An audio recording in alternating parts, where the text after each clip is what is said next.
नमस्कार दोस्तों, स्वागत है आप सभी का पाथ फाइंडर पर। तो दोस्तों, इंडियन एग्रीकल्चर के 14वें क्लास में 14th क्लास में सस्टेनेबल एग्रीकल्चर की ही चर्चा को आगे बढ़ाते हुए आज बड़ा इंपॉर्टेंट टॉपिक हम डिस्कस करने वाले हैं, वो है इंटीग्रेटेड न्यूट्रिएंट मैनेजमेंट। तो क्या है ये, आइए आज की इस क्लास में जानते हैं। दोस्तों, मेरा नाम किंजल चौधरी है और मैं आप सभी का पाथ फाइंडर पर स्वागत करता हूँ। आप मुझसे काउंसलर से टच कर में आने के लिए इस नंबर पर कॉल कर सकते हैं। तो आपके मन में जो भी सवाल हैं विद रिस्पेक्ट टू प्रिपरेशन, कैसे स्टार्ट करें, सब्सक्रिप्शन के लिए कुछ क्वेरी है, लेटेस्ट ऑफर्स जानने हैं, तो बस ये नंबर पर कॉल करें और ये कोड याद रखें KC10 एंड ये नंबर बस निश्चिंत होकर आप कॉल कर सकते हैं। बाकी पीडीएफ के लिए आप मुझे यहाँ पर फॉलो करें, टेलीग्राम चैनल है जहाँ पर आपको लेक्चर के बाद पीडीएफ भी मिल जाएंगे। तो आइए आज की क्लास स्टार्ट करते हैं। तो दोस्तों, इंटीग्रेटेड न्यूट्रिएंट मैनेजमेंट, तो अगर मैं वर्ड्स में बताऊं क्या है, इंग्लिश में बताऊं तो सुन लीजिए। Integrated nutrient management refers to maintenance of soil fertility, यानी सॉइल की फर्टिलिटी बनाई रखनी है, plant nutrient supply optimum level पर बनाए रखना है, प्लांट को न्यूट्रिशन मिलते रहना है, एंड डिजायर्ड प्रोडक्टिविटी बनाई रखनी है। कैसे वो करना है? फॉलोइंग सोर्सेज को मिक्स करके, यानी प्लांट को न्यूट्रिशन मिले उसके लिए ऑर्गेनिक मैन्योर्स का इस्तेमाल किया जाए, इनऑर्गेनिक फर्टिलाइजर्स का इस्तेमाल किया जाए, बायो फर्टिलाइजर्स का इस्तेमाल किया जाए, और क्रॉपिंग चॉइसेस एंड प्रैक्टिसेस इनको भी इंप्रूव किया जाए। तो अब मैं क्या बोल रहा हूं मुझे मालूम है, आपको शायद जल्दी समझ नहीं आएगा, तो आपको मैं एक एग्जाम्पल से समझाता हूं। मान लीजिए आपके मेरे जैसे हम इंसान हैं, इंसान में ही मान लीजिए डॉक्टर के पास गए, डॉक्टर ने बोला कि भाई तुम्हारी इम्यूनिटी कम है, तुम्हें माइक्रोन्यूट्रिएंट डिफिशियंसी आ गई है। तो क्या करना चाहिए फिर इस व्यक्ति को? तो डॉक्टर बोलेंगे कि भाई देखो, तुम्हें सप्लीमेंट दे रहा हूं, ये दवाइयां रोज रात को खा लेना खाना खाने के बाद। तो ये क्या हुआ? ये एक प्रकार का इनऑर्गेनिक फर्टिलाइजर प्लांट में जो हम डालते हैं ना, ये बोरी में NPK, ये वही चीज है, सप्लीमेंट दे दिया, तो ये सप्लीमेंट भी खाना। इसके सिवा क्या डॉक्टर बोलेगा बस दवाई खा लो माइक्रोन्यूट्रिएंट डेफिशिएंसी सुधर जाएगी? नहीं, डॉक्टर बोलेगा भाई देखो तुम ऐसा करना, दूध भी पीना, ग्रीन लीफी वेजिटेबल भी खाना, और अपना जो आहार है, खुराक है, उसको अच्छा रखना। तो ये क्या हुआ? ये हुआ ऑर्गेनिक मैन्योर्स, है ना। जैसे खेत में आप उसको जो नॉर्मल आहार दे रहे हैं उसमें आप काउडंग दे रहे हैं और अलग अलग प्रकार की चीजें, कंपोस्ट, वर्मी कंपोस्ट, ये सारी चीजें दे रहे हैं, तो ये भी इंप्रूव करने बोलेगा। इसके सिवा डॉक्टर क्या बोलेगा? डॉक्टर बोलेगा कि भाई ऐसा करो कि तुम जो अपना लाइफस्टाइल है वो लाइफस्टाइल भी इंप्रूव करो, मतलब डेली एक्सरसाइज करो, उससे भी तुम्हारी इम्यूनिटी कम हो रही है क्योंकि तुम एक्सरसाइज नहीं करते। धूप में जाओ, धूप देखो, थोड़ा विटामिन D मिलेगा, एंड धूप में रहो, तो ये भी इंप्रूव करो। तो ये क्या है? चॉइसेस एंड प्रैक्टिसेस, इसको भी डॉक्टर कह रहा है इंप्रूव करने के लिए। और साथ साथ तुम्हारी संगति बुरी है, तुमको डिप्रेशन हो रहा है, तुम्हारे आसपास के लोग जो है ना वो कुछ गड़बड़ कर रहे हैं, तो वो भी इंप्रूव करो। तो उसको मैं बायो फर्टिलाइजर से बाद में जोड़ दूंगा। तो इन शॉर्ट, एग्रीकल्चर में यदि न्यूट्रिएंट इंप्रूव करना है तो सिर्फ गेहूं, अगर सिर्फ और सिर्फ आप फर्टिलाइजर बोरी की बोरी डालते जाएंगे, NPK, अमोनिया, यूरिया डालते जा रहे हैं, तो सॉइल कुछ टाइम तक तो रिस्पॉन्ड करेगा, लेकिन कुछ टाइम के बाद सॉइल की फर्टिलिटी कम हो जाएगी।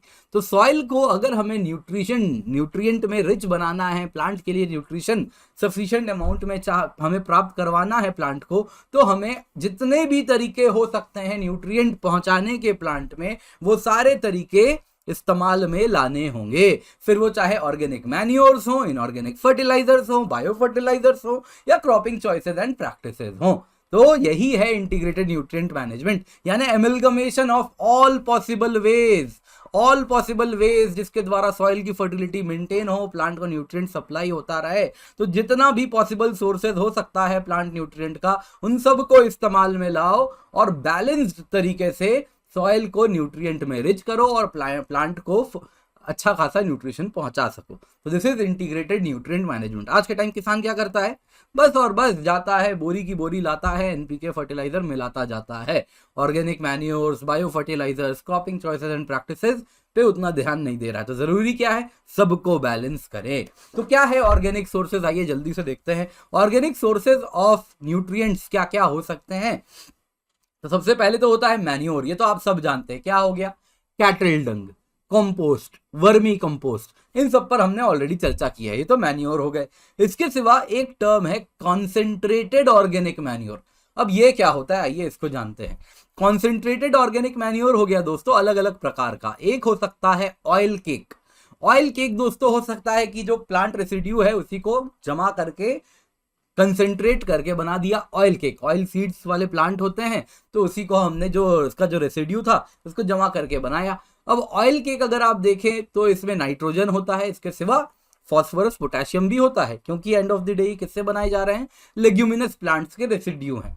तो और ऑयल केक अगर आप देखें तो ये दो प्रकार के हो सकते हैं, एक होता है एडिबल ऑयल केक, दूसरा होता है non edible oil cake. Edible यानी सुपाच्य, खाए तो उसको पच सकता है। तो एडिबल ऑयल केक जो होता है दोस्तों यूजुअली जानवरों को दिया जाता है, कैटल फीड की तरह काम में लाया जाता है, तो गाय मवेशी जो भी हैं वो अच्छा दूध वगैरह दे सकेंगे, हेल्दी होंगे। नॉन एडिबल ऑयल केक क्या होता है दोस्तों, इसको क्रॉप कल्टीवेशन में इस्तेमाल किया जाता है, क्योंकि जानवर खाएंगे तो पचेगा नहीं, है ना। तो इसको क्या किया जाता है, इसको सॉइल में मिक्स करके सॉइल में डाल दिया जाता है एज एन एडिटिव। तो सॉइल में 10 दिन में NPK वगैरह आना शुरू हो जाता है।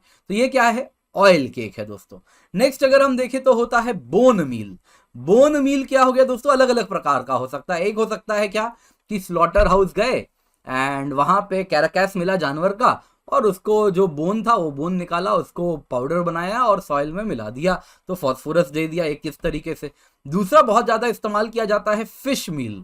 फिश मील क्या होता है दोस्तों, आप अगर देखेंगे तो इसमें फिश का जो बोन है, जो हड्डी है मछली की, तो बेसिकली फिश इंडस्ट्री का जो रेसिड्यू है उसको लेते हैं और उसको सॉइल में मिक्स करके प्रोवाइड कर देते हैं। तो इस प्रकार से सॉइल में NPK तीनों मिल जाते हैं।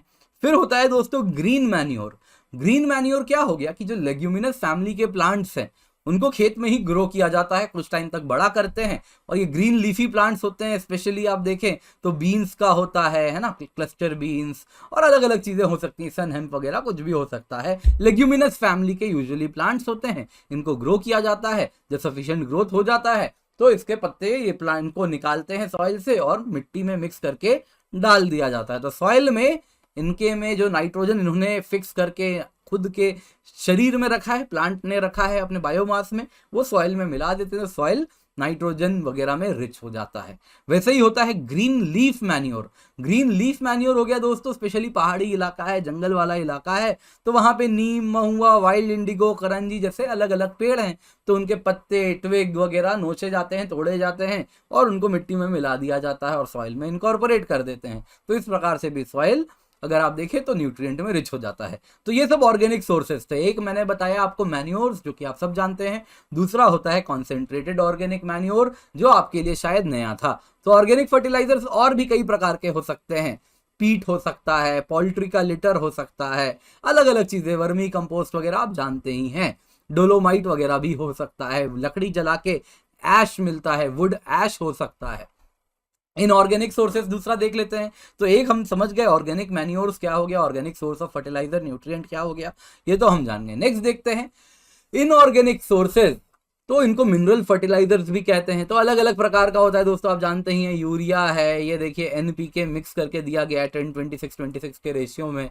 तो इस प्रकार के फैक्ट्री में बनाए गए फर्टिलाइजर्स हैं, वो अमोनियम नाइट्रेट हो सकता है, कैल्शियम नाइट्रेट हो सकता है, वैसे ही सुपर फॉस्फेट हो सकता है, अलग अलग पोटैश का पोटेशियम क्लोराइड हो सकता है, पोटेशियम नाइट्रेट, पोटेशियम सल्फेट, अलग अलग फैक्ट्री में बनाए गए फर्टिलाइजर्स होते हैं, किसान लाता है। अक्सर आप जानते हैं इसी को इस्तेमाल किया जाता है और भारी मात्रा में सॉइल में डाला जाता है। धीरे धीरे सॉइल क्या होता है, स्टार्टिंग में तो अच्छी रिटर्न्स मिलती है, अच्छी न्यूट्रिशन रिच होती है, लेकिन कुछ टाइम बाद सॉइल का जो टेक्सचर है वो खराब हो जाता है, जो बायोटा है, लिविंग थिंग्स हैं, वो खत्म हो जाते हैं और कहीं ना कहीं सॉइल उसके बाद फर्टाइल नहीं रहता है। तो जरूरी क्या है, मिनरल फर्टिलाइजर्स इस्तेमाल करें, लेकिन साथ में बाकी सोर्सेज ऑफ न्यूट्रिएंट को भी क्या करना चाहिए, इंटीग्रेट करना चाहिए। अगर सिर्फ मिनरल फर्टिलाइजर सॉइल में डालना मतलब आपको सिर्फ और सिर्फ आपने डॉक्टर को शिकायत की और डॉक्टर ने सिर्फ और सिर्फ आपको सप्लीमेंट दवाई की दे दी, तो उससे बात नहीं बनेगी, है ना। आपको साथ में एक्सरसाइज भी करना है, सनलाइट में भी बैठना है, और साथ साथ आपको अपना खाना पीना भी अच्छा रखना है, संगति भी बेहतर करनी है, तो मानसिक हेल्थ के लिए भी जरूरी है। तो ये सारी चीजें क्या है दोस्तों, ये सारी चीजें इंटीग्रेटेड मैनेजमेंट है। तो प्लांट्स के साथ भी हमें वही करना है, that is integrated nutrient management. इसके बाद तीसरा तरीका क्या हो गया न्यूट्रिएंट देने का प्लांट्स को, बायो फर्टिलाइजर। ऑलरेडी मैंने बहुत डिटेल में चर्चा की है। तो फर्टिलाइजर्स यूजुअली जो हम यूज करते हैं वो क्या होते हैं, केमिकल सॉल्ट्स होते हैं, मिनरल फर्टिलाइजर्स होते हैं, या फिर दूसरे होते हैं ऑर्गेनिक फर्टिलाइजर। ये ना तो ऑर्गेनिक फर्टिलाइजर है ना तो मिनरल फर्टिलाइजर है। ये क्या है, वो सब्सटेंसेस हैं जिनमें कुछ माइक्रो ऑर्गेनिजम्स होते हैं। ये माइक्रो ऑर्गेनिजम्स क्या करते हैं, सॉइल में जब डालते हैं तो उसकी फर्टिलिटी को इंक्रीज कर देते हैं। ये एजिटोबैक्टर हो सकता है, ये राइजोबियम हो सकता है। वैसे ही आप देखें तो ये अलग अलग प्रकार का हो सकता है, आपको ऑलरेडी मैंने लिस्ट भी दिया है, बैसिलस वगैरह कुछ भी हो सकता है। तो ये वो सब्सटेंसेज हैं जो कि सॉइल में ऐड कर दिया जाए तो ये माइक्रो ऑर्गेनिजम्स इस प्रकार से इन्वायरमेंट से रिएक्ट करते हैं, इन्वायरमेंट से इंटरैक्ट करते हैं कि सॉइल रिच हो जाता है न्यूट्रिएंट्स में। तो ये वो माइक्रो ऑर्गेनिजम्स है, उनको कहते हैं बायो फर्टिलाइजर। इसके सिवा चौथा क्या हो सकता है, जो मैं आपको कह रहा हूं कि भाई आप एक्सरसाइज कीजिए, वॉक कीजिए, सनलाइट में बैठिए, तो उस तरीके से भी आपको न्यूट्रिएंट मिलता है। तो वैसे ही चॉइसेस एंड प्रैक्टिसेस, तो वैसे ही क्रॉपिंग चॉइसेस एंड प्रैक्टिसेस से भी न्यूट्रिएंट्स इंप्रूव हो सकते हैं। जैसे कि आप क्रॉप रोटेशन कीजिए, तो क्रॉप रोटेशन में क्या करेंगे, सॉइल न्यूट्रिएंट्स का जुडिशियस इस्तेमाल होगा और अलग अलग न्यूट्रिएंट को एडिक्वेट टाइम मिलेगा रिप्लेनिशमेंट के लिए कि भाई अभी हमने ऐसा सॉइल, ऐसा क्रॉप ग्रो किया जो कि सॉइल से नाइट्रोजन डिप्लीट किया, तो अगली बार वो सॉइल, वो क्रॉप हम ग्रो करेंगे जो सॉइल में वापस नाइट्रोजन फिक्स करके नाइट्रोजन प्रोवाइड करवा देगा। तो क्रॉप रोटेशन कीजिए। इंटर क्रॉपिंग कर रहे हैं तो सिनर्जिस्टिक कीजिए कि एक दूसरे को मदद मिले, एक दूसरे को न्यूट्रिएंट्स प्रोवाइड किए जाए, सो दैट अपना जो आउटपुट है वो बढ़ जाए। या फिर पेस्ट मैनेजमेंट बेहतर हो सके। इंटीग्रेटेड फार्मिंग कीजिए, ऑलरेडी बताया है, जानवर भी पालिए, मछली भी पालिए और क्रॉपिंग चॉइसेस भी रखिए, फार्मिंग भी कीजिए। तो इससे क्या होगा, एक का इनपुट दूसरे का आउटपुट, एक का आउटपुट दूसरे का तीसरे का इनपुट हो जाएगा। तो इस प्रकार से perma culture and integrated farming भी आप कर सकते हैं। तो उससे भी क्या होगा, क्रॉपिंग चॉइसेस एंड प्रैक्टिसेस ऐसे होंगे कि न्यूट्रिएंट का मैनेजमेंट सॉइल में बेहतर होगा और सॉइल भी टाइम टू टाइम रिप्लेनिश होता रहेगा।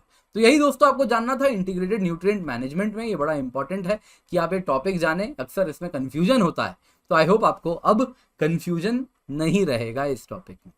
तो दोस्तों आपको कहना चाहूंगा, अनअकैडमी में ultimate prelims and CSAT test series हम रन कर रहे हैं। तो आप देख सकते हैं ये टेस्ट सीरीज है, आप देख सकते हैं 28 टेस्ट है जिसमें 20 जीएस और 8 सीसैट के टेस्ट हैं। 3149 रुपए में है। वहीं अगर आप 12 महीने के लिए 56 टेस्ट लेते हैं, ये 6 मंथ्स के लिए ही थी, 12 महीने वाली 56 टेस्ट है, 40 जीएस 16 सीसैट, इसकी कीमत है 4409 रुपये। ये तब है जब आप KC10 कोड का इस्तेमाल करते हैं। तो याद रखिएगा KC10 कोड से ही आपको ये 10% ऑफ मिल रहा है। इसके सिवा बहुत सारे टेस्ट सीरीज के फीचर्स हैं, इसमें ट्रैकर्स हैं, इंडिकेटर हैं, आप कैसे परफॉर्म कर रहे हैं, पर्सनलाइज्ड रिपोर्ट आपका बन रहा है, मल्टीपल टाइम्स आप एक टेस्ट को अटेम्प्ट कर सकते हैं। इसके सिवा न्यू कॉम्बो वीक भी हम रन कर रहे हैं, फ्लैट 22% ऑफ विद कॉम्बो और 10% विद एजुकेटर्स कोड KC10 आपको मिल रहा है। 18 मंथ्स प्लस कॉम्बो की कीमत है 63,898 रुपीज़। 18 मंथ्स आइकनिक कॉम्बो है 76,176 रुपीज़। आइकनिक सब्सक्रिप्शन है, 1-to-1 लाइव मेंटरशिप है, मेंस क्वेश्चन आंसर प्रैक्टिस है, स्टडी प्लानर है और ओपन हाउस में आप बोल भी सकते हैं। इसके सिवा CSE कॉम्बैट सीसैट स्पेशल हम रन कर रहे हैं। KC10 कोड का फायदा उठाएं। प्लस सब्सक्रिप्शन की 1 साल की कीमत है 46,791 रुपीज़। 1 साल की आइकनिक की कीमत है 67,041 रुपीज़। ये सारी कीमतें तब है जब आप KC10 कोड यूज़ करते हैं, यानी वो कोड जिससे आपको गाइडेंस एंड मेंटरशिप भी मिलती है। 1 साल की कीमत है ऑप्शनल की 24,750 रुपये। लोन की भी फैसिलिटी है, नीचे लिंक मिलेगा, लोन के लिए अप्लाई आप कर सकते हैं। 1-to-1 लाइव मेंटरशिप भी मिलती है आइकनिक में, बहुत ज़बरदस्त बेनिफिट है। तो आप देख सकते हैं बुक्स भी मिल रहे हैं, साथ साथ आपको सब डिस्कस भी कर सकते हैं, डाउट सॉल्विंग भी हो रही है। फ्री मेगा टेस्ट सीरीज है, इसका हिस्सा बन सकते हैं। UPSC जैसी बैचेस हम रन कर रहे हैं, हिंदी इंग्लिश बाइलिंगुअल 1 साल 2 साल के अलग अलग बैचेस हैं। तो इनका फ़ायदा ज़रूर उठाएं। मिशन 2 ईयर बैच कोर्स आप देख सकते हैं स्क्रीन पर। Thank you so much for joining, have a great day.